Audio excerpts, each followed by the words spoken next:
maschile. Il primo equipaggio che osserviamo a scendere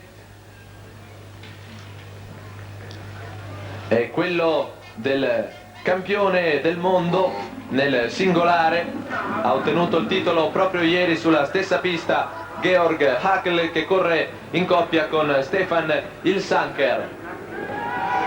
Primo al tempo di spinta, sostenuti dal tifo di casa, questa coppia di tedeschi occidentali che puntano ovviamente ad una medaglia.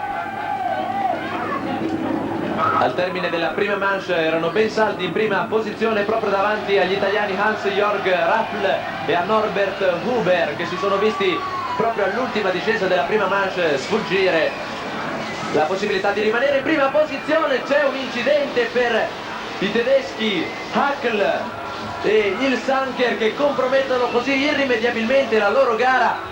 È sfumata non solo la possibilità di guadagnare la medaglia d'oro, ma anche quella di guadagnare una qualsiasi. 162 il loro tempo al termine della prima manche. Terza posizione dunque, alle spalle degli italiani Hans-Jörg Raffl e Norbert Huber, e alle spalle soprattutto dell'equipaggio di Ilsanker e Hackl, che abbiamo visto poco fa abbandonare del tutto la gara.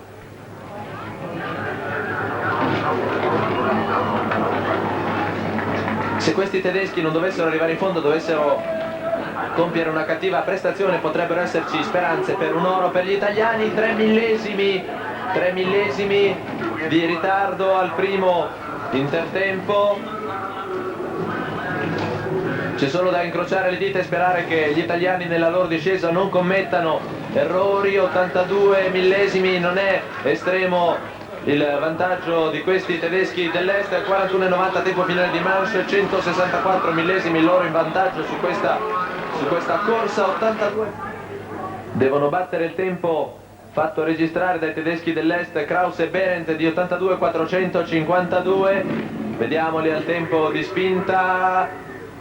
3,721 da battere, 3,752, 31 millesimi di ritardo il terzo tempo di spinta, ma ancora non è detta l'ultima parola, anzi non è detta neppure la prima, visto che ci sono ancora 3/4 di gara da percorrere per questo equipaggio italiano. 19,999 da battere, 20,73, sono 74 i millesimi di ritardo. Attualmente in terza posizione l'equipaggio italiano, può sperare in un bronzo.